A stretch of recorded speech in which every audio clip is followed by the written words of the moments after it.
Banjo Kazooie, what a damn good game. Banjo Kazooie is without a doubt one of my favorite games of all time. Banjo Kazooie is one of the best platformers of our time. This title is such a happy, fun, exciting adventure. Playing Banjo Kazooie just makes you happy.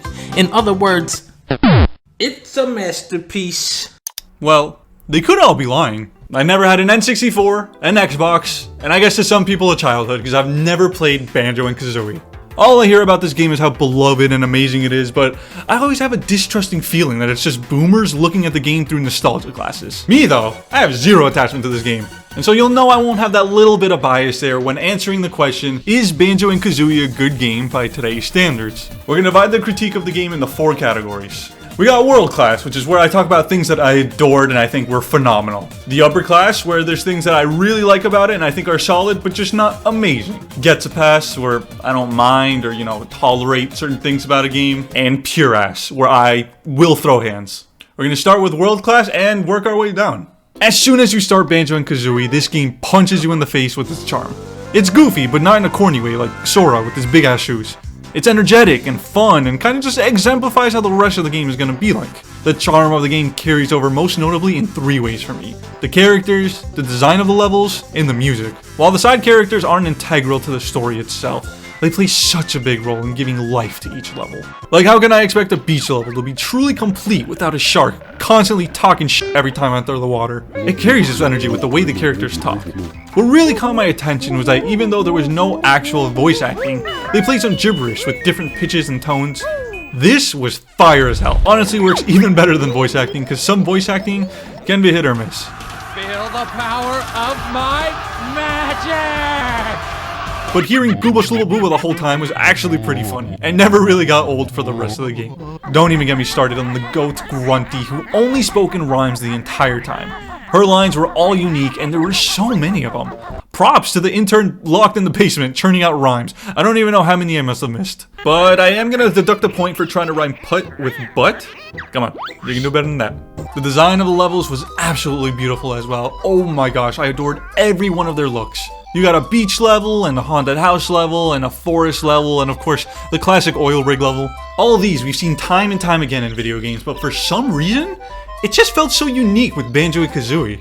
You had baller-ass enemies like the mummy hand in the desert world, or a cool transformation gimmick that lets you appreciate the world from a different angle. What gave each level that much more life though was undoubtedly its music. That shit went hard for no reason.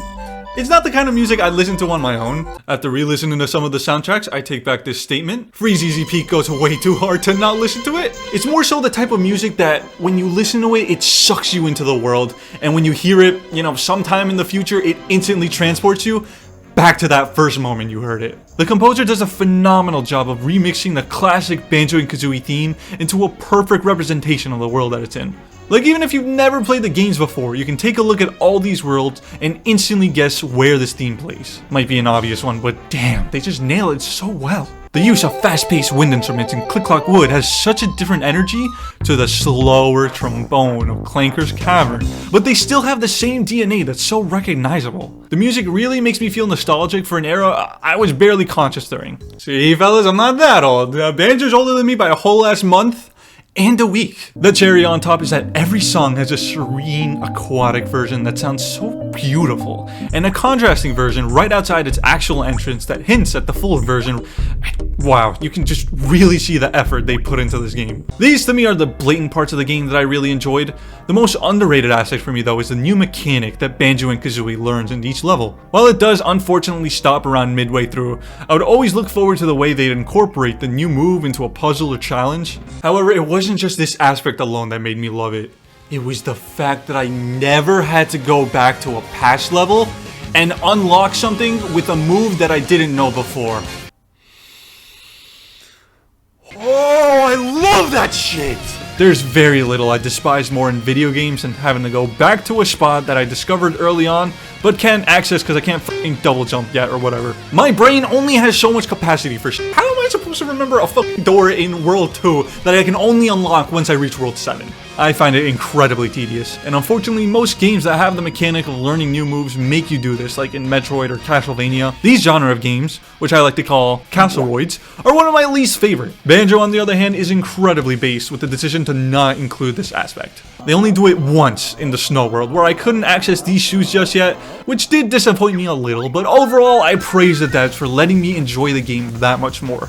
These parts of the game are undoubtedly my favorite, and what I'm gonna look back on fondly when thinking about Banjo and Kazooie. Now we'll move on to a tier below into the upper class, which again, is good stuff, just not my favorite. Okay, this may be a hot take, but for me, Banjo and Kazooie themselves aren't anything too crazy in my opinion. Kazooie definitely carries in the duo, because she's kind of fucking ruthless and it's pretty hilarious. Kill yourself. But Banjo is kind of plain. I really like their names and designs and stuff like their idle animation has a lot of personality, but at the end of the day it's a platformer and most of the time you aren't going to get the deepest or more nuanced characters, and that's totally fine. I like Banjo and Kazooie, I just don't love them. The story is another aspect that I am simply good with. Banjo's little sister gets kidnapped by a witch, we gotta save her. Easy, straightforward, matches the tone of the game beautifully. It's nice and simple. We move. And finally, we got the main part itself, baby. The gameplay. The gameplay itself is solid. Nabbing all the collectibles is pretty straightforward and actually fun to look for. You got the jiggies, the notes, the honeycomb thing, the jinjos, the skulls. There's a couple of things to collect. The jiggies and the notes are most important since they're what let you move on to the next level.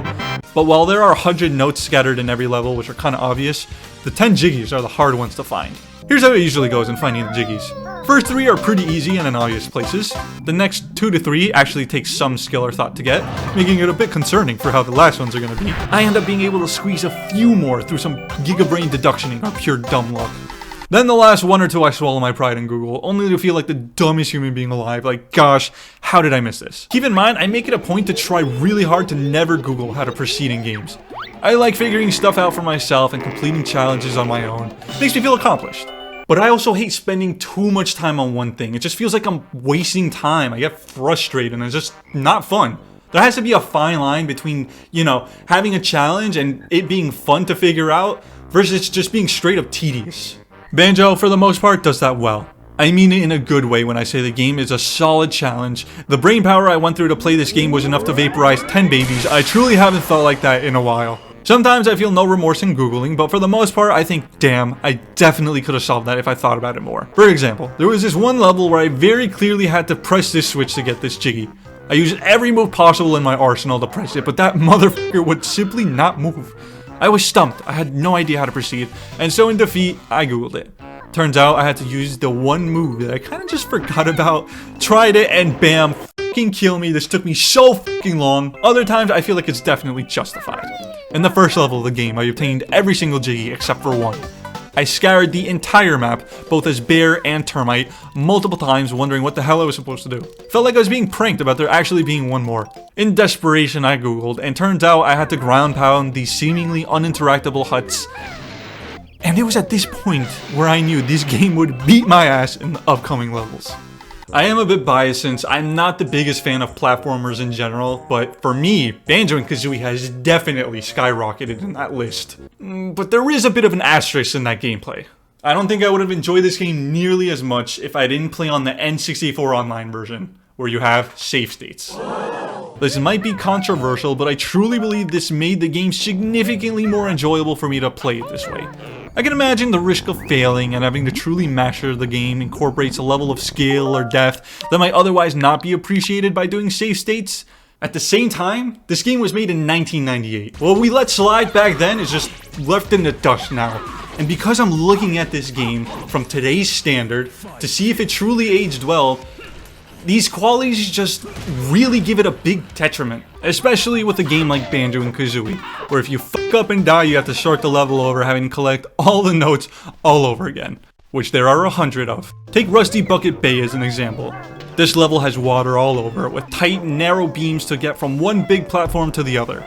The water here drains your oxygen even if you're above it, and if you're below it, it gets sapped twice as fast.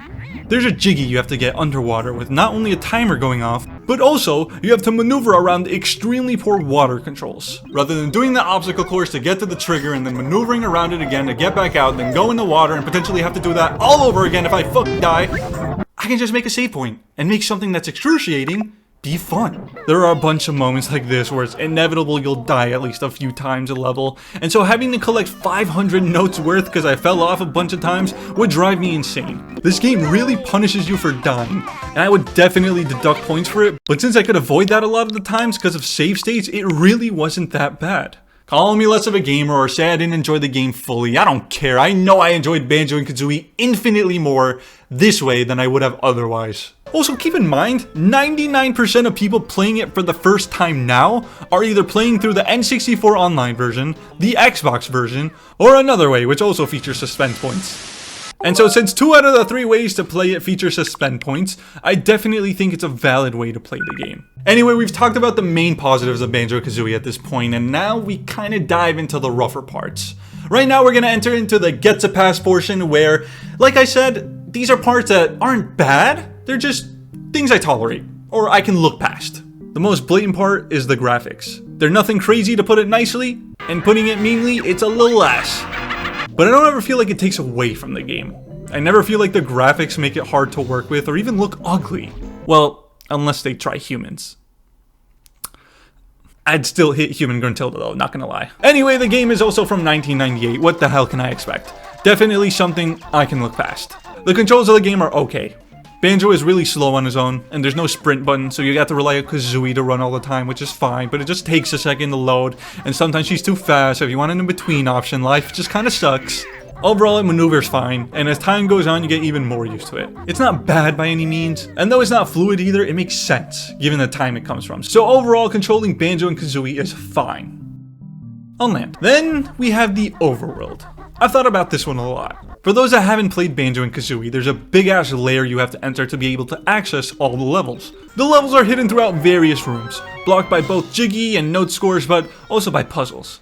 These puzzles have kicked my ass a bunch. I was lost as f trying to find my way through there so many times. The idea in theory is really fire, but execution wise, it just makes it really difficult to know where to go next a lot of the time. I think this just might be me personally because like I said, I'm impatient, I want to get to the next thing sooner than later, but for those who like to explore, I imagine would really enjoy this kind of idea. It's just not for me. Alright fellas, are you ready for the absolute ass portions of this game? These are the parts that speak for themselves and how infuriating or baffling or just straight up impeded how much I actively enjoyed this game. The first portion we're gonna start with is the one I think is the most obvious. Oh, shit. Okay. Sorry. The thing I hate the most is fuck again? It's the camera. This shit sucks and is bad and is not good. First thing you gotta know about this camera is that the button is inverted when you press it. Hitting left on the analog stick that controls the button makes you pivot left nowadays. In this game, they reverse it. So left goes right. It caught me off guard at first, but it's whatever. By the end of the game, that's more than easy to get used to. A non-issue. However, you also can't continuously just hold this stick to continuously pan in one direction. It's like a button where pressing it will push you a set amount, and that's it. You gotta press it again in order to go a little more. And so there are points where you just gotta button mash in order to be able to see where you need to go in time. Sure, I got used to this too. No, the real killer is this button input right here. What happens when you input up on the analog stick that controls the camera, which is very responsive by the way, is that the camera will turn into first person view while Banjo will stay in place and be able to look around more easily. This feature has been useful maybe twice and has been tedious or detrimental 7 billion times. All these aspects working together just make this one of the most frustrating cameras I've ever had to deal with. Most of the time it's fine, but when it directly leads to stumbling off a platform or just straight up dying, it becomes too much. This is where save states are a godsend, because the amount of times I had to restart after giving the enemy a generous donation of murder was too much. Awful, tedious, just overall a pretty garbage camera to work with. Fellas, quick question, remember before I mentioned controlling Banjo and Kazooie was fine? I'm not sure if you missed my super secret message there. Editor, play it back. So overall, controlling Banjo and Kazooie is fine. On land. There. On land. I say this because air and water movement in this game is extraordinarily clunky. Swimming is the first of the 2 encounters and oh my gosh, it's a fucking nightmare. The default speed to swim at is actually impressively slow. I don't know else how to describe it besides slow. However, there's an option to use a boost underwater, where Kazooie propels you forward. Because you don't want to move at the speed of molasses, this option seems amazing, but honestly it's just as frustrating. Firstly, the end lag for this move is monumental. You are stuck in this animation for so long. You also cannot change direction at all once you commit to using it. So if you're not precise where you want to go, well, tough fucking luck. And another thing, switching directions in general underwater is like maneuvering a bulldozer while blind, and also you have no fucking hands. It's so clunky and slow. Why is it so slow? Moving in the water is just so incredibly painful and unfun that when I discovered the water mechanics for the first time in the beach level, I prayed there wouldn't be any water levels in the future. Banjo said, "Gah, motherfucker, you get 2. While they don't take place entirely underwater, the fact that a fat portion of both do is what makes them instantly become my least favorite levels. Clanker's Cavern was especially a bitch to navigate, which is a shame given there's a big ass fucking metal shark. What the hell? That's so cool. But navigating this point at the bottom without save states would definitely make me want to shoot myself, and doing with the save points made my life exponentially easier. Definitely a huge detriment to what could have otherwise been a dope ass level. Flying is not that bad since you don't gotta do it often, and usually you don't need to be too precise, but having to maneuver the dive bomb move requires enough technical skill and precision that the game should reward you with the license to be a fucking surgeon if you do it without save states. When you play a platformer and the movement isn't fun, that's usually a pretty bad sign. Thankfully, a large majority of the game is on the ground, and so it isn't as debilitating as it otherwise might be, but these water and air portions just were not it. While I may have my gripes with Banjo and Kazooie, they are greatly overshadowed by the simple, unadulterated joy I felt playing it. Sure, at times I was frustrated and confused, but every time I would finish playing the game for the day, I would think to myself, damn, that was really fun. The game is so vivid and full of life. Like, I always assumed the boomers who would rave about Banjo were just looking at it through nostalgia glasses and were just kind of biased since it was their childhood game. But having played it as a 24-year-old for the first time ever, I get it. I can only imagine what experiencing this game as a kid must have been like. Just having the whole summer to get absorbed into Banjo and Kazooie must have been magical. And to see them come back in the Smash too, I highly recommend playing this game and seeing what it has to offer yourself. I give this game a 4 out of 5. A truly fun game, even by today's standards.